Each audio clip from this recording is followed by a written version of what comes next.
Hello everyone, it's Shane Kanto, your Wasteland Reviewer, and welcome to The Wasteland, my weekly show where I take a deep dive into a particular film. And we have entered the World War II era of John Ford. So yeah, these are documentaries, and this is an interesting one. We're going to be talking about sex hygiene, and joining me for this episode, like last week, is Paige. Hello, I'm ready to get hygienic. Talk about penises.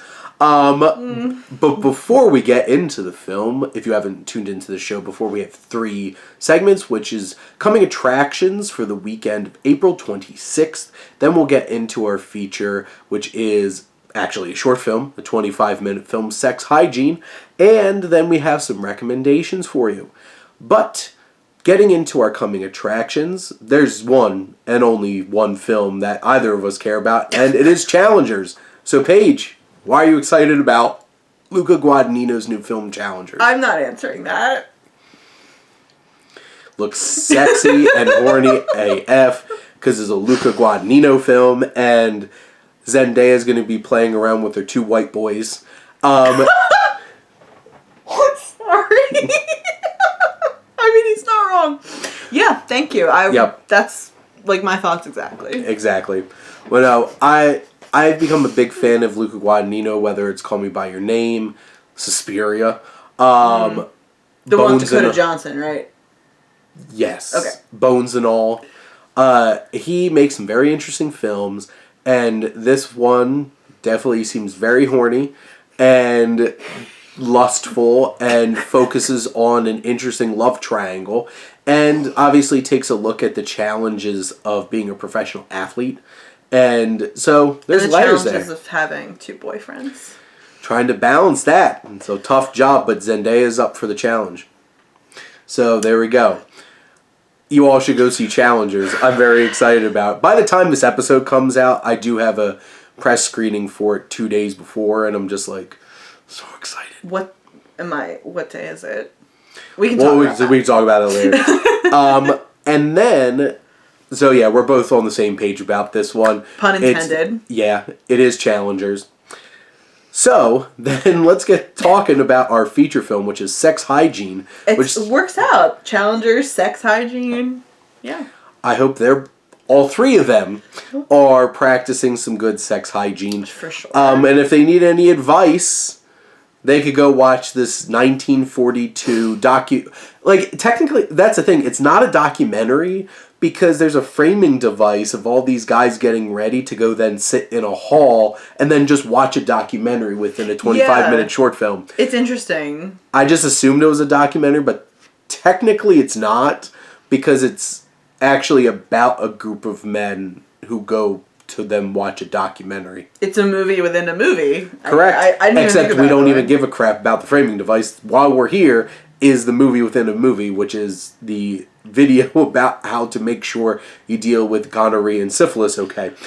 And the background here was, yes, this was indeed made for the military. So John Ford enlisted in the military, making documentaries and films in regard to helping the war effort, which the next 3 weeks of the show after this will be, actually 4 weeks will all be World War II documentaries of actually looking at the action going on during the war. But this one is, if you're going to get action during the war, you better take care of yourself.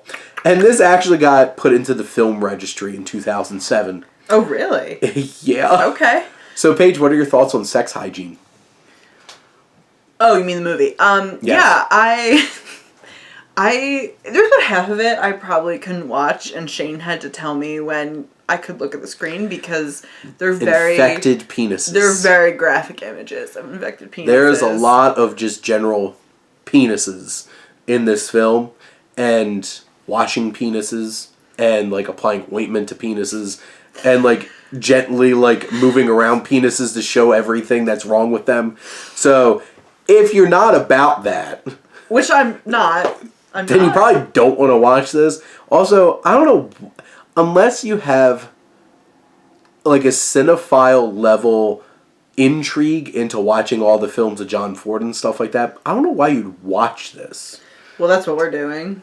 Exactly. So we That's why we're watching we it. had a purpose. Yeah. It's not like a casual, let's just put on if we have 25 minutes to spare, let's not watch an episode of Friends or something. Let's go watch Hygiene on YouTube. Let's go watch Sex Hygiene. I was really, really surprised how graphic it was. Like, it was, I mean, it wasn't like sexualized. It was an instructional medical film, but it was, they used like real people, like, and you saw everything. So, which I think that's good for a sex education film. And especially because, like, back then, sex education videos were basically to scare you. Yeah. So, like, and wait till marriage. You got to show, like, actual, real stuff for you to, like, take it seriously. Yeah. And there's legitimately a whole couple-minute sequence where a dude walks in and it's like, well, you just had sex. Next morning, make sure you go in to get checked. And don't trust those druggists or chemists. You better come to the military. Yeah. And guy stripped down his pants and everything, whipped his penis out and his scrotum, which we'll get to in a minute. That they used some slang in this video too. And they legitimately showed a whole entire sequence of him scrubbing down his scrotum, his bush, his penis, and then medicine injected and into then it.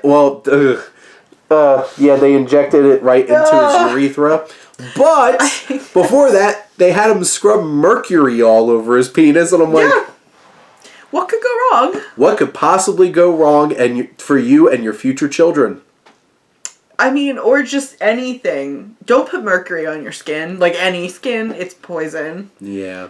By the way. So yes, I did make a note that this is from 1942, and maybe you don't want to listen to the medical advice 100% from here.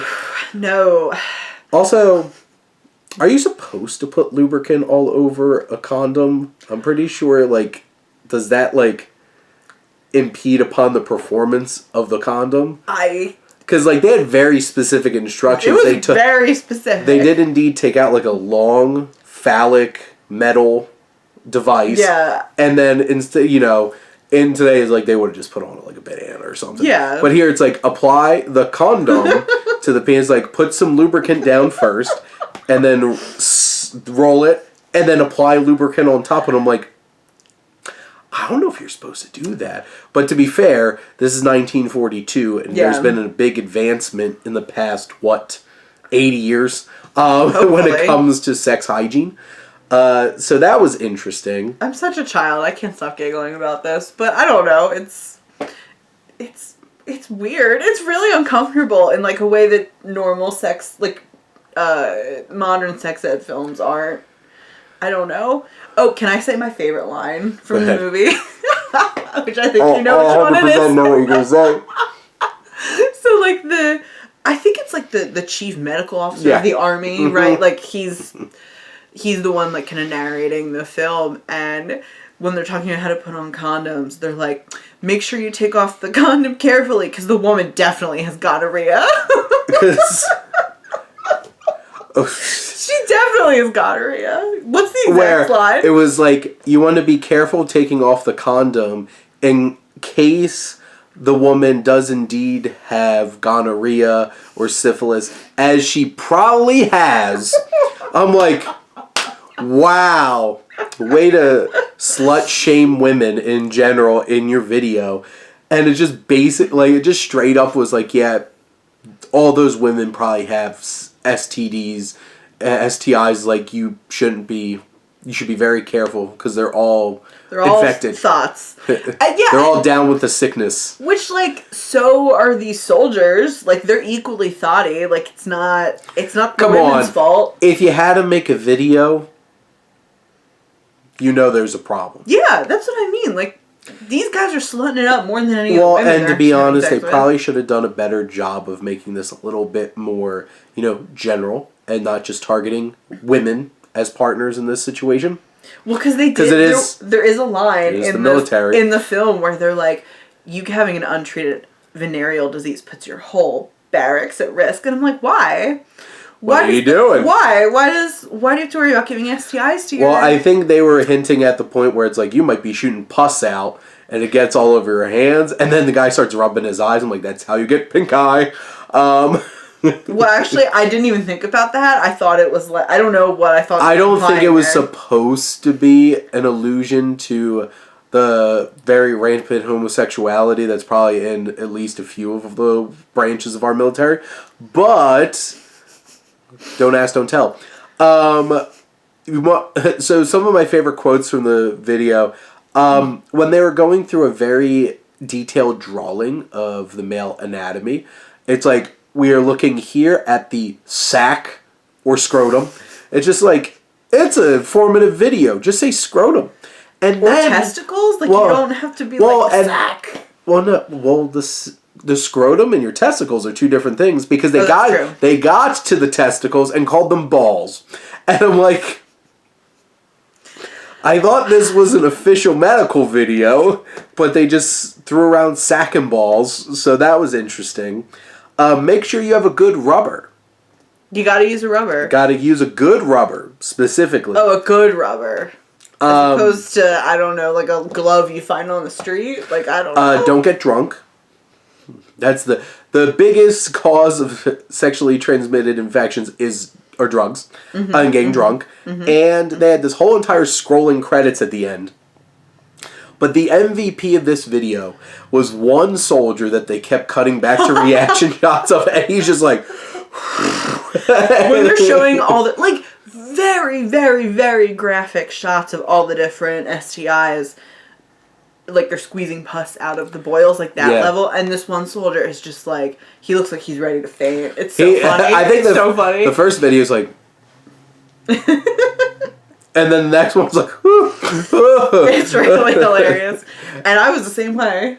Well, I'm glad that Paige looked up to see the reaction shots, at least, because they were legitimately hilarious. Oh my god, they were. This is a very interesting film within a film, which makes it not a documentary short film, but like a narrative short film. Yeah. But it's literally us just watching a bunch of soldiers watching a video for 25 minutes.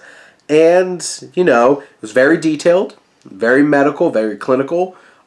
Making very interesting assumptions about certain things. It feels very much like, this was made in 1942. And the real moral of the story is, keep your dick in your pants and go kill people instead. Women are sluts, also. Yes. Is definitely... The only thing you should be getting ready to slam are the Nazis.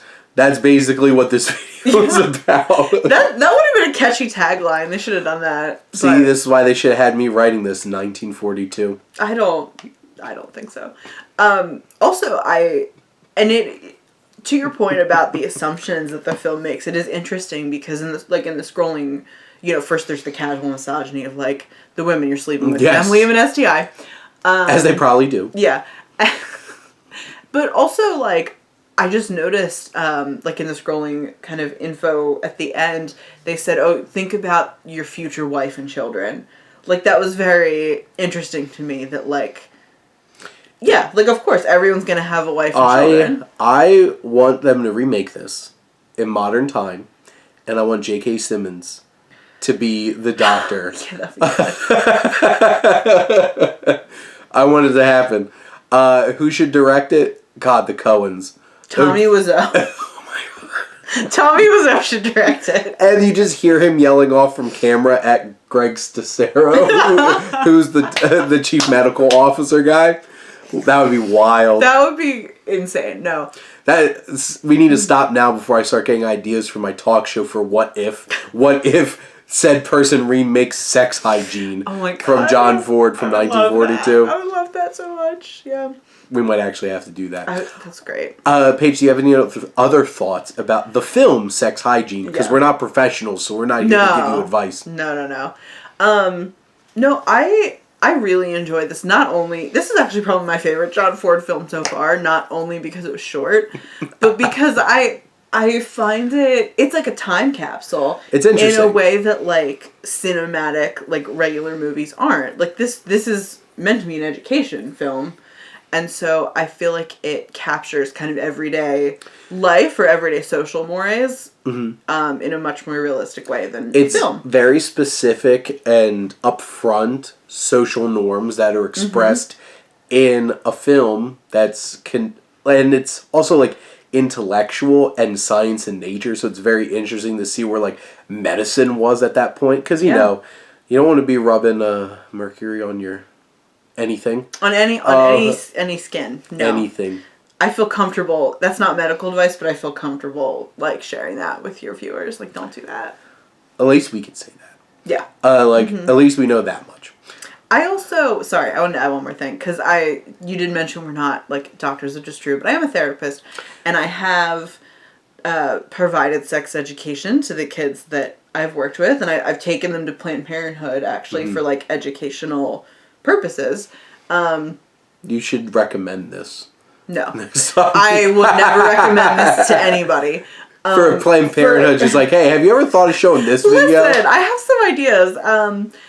No, but it really, something that was just also interesting to me in general was that it was really pretty much the opposite of how I would approach sex education, like the fear-mongering. I mean, they did talk about harm reduction a little bit with wearing condoms, but the slut-shaming, the heteronormative assumptions, like, it was really... It did a few things okay. I like the harm reduction. I'm not opposed to showing the graphic pictures. Like, I think that should be tempered with, appropriate sex education and harm reduction, but STIs are a real thing. So,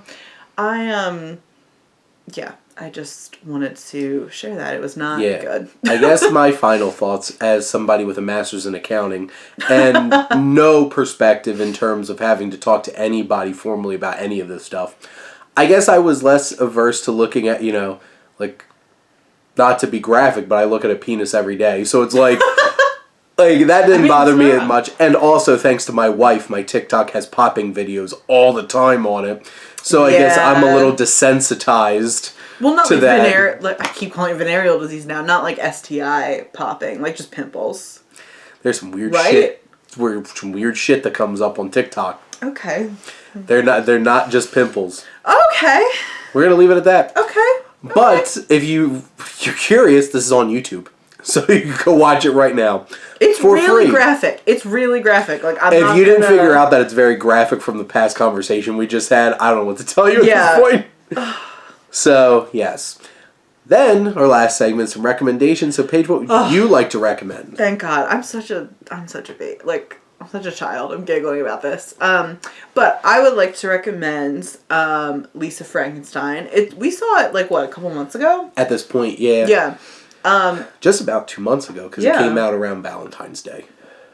Aptly. It is, I love this movie. Like, I liked it a lot more than I thought I would. And it's like a horror comedy about a teenage girl who reanimates a Victorian guy to be her zombie boyfriend. But it's real. I loved it. It was really heartwarming, really funny. Is it Dylan or Cole Sprouse? Cole? One of the Sprouse twins. Yes. But yeah, it's really good. I really liked it. So if you're looking for something a little weird, and it's directed by Zelda Williams, right? Zelda Williams' daughter. And written by Diablo Cody. Oh, yeah. So probably important to mention if you like her movies. There's definitely some talented people behind this. No doubt. The cast is great. I love the tone of it. It's if you watch the trailer, it's exactly that. Yeah. And like if you have that soft spot for when you were a bit of a emo back in high school, this might hit that specific nostalgia there. I was. Were you No. emo? No. Okay. I wore eyeliner. You were lucky if you saw me in anything but a t-shirt and jeans. Or sweats, specifically. And generally none of it was black. So you still dress like that, really. Well, most of the time I wear like slacks and stuff like that because work. Yeah. Shane dresses very normally. Like... I'm a normie. You're normcore. Or am I? But anyway, Lisa Frankenstein's a lot of fun. I think it's on Peacock at this point. So you could go stream it right now. I just watched, literally this morning, newly released film on VOD called LaRoy, Texas. And this is by Shane Atkinson. I'm proud to find another Shane who loves the Coen brothers. Because this movie basically is just a Coen brothers movie. Like, Shane Atkinson obviously watched a lot of Coen brothers movies. This is definitely a mix of Big Lebowski, No Country for Old Men kind of feel. It's a neo-western.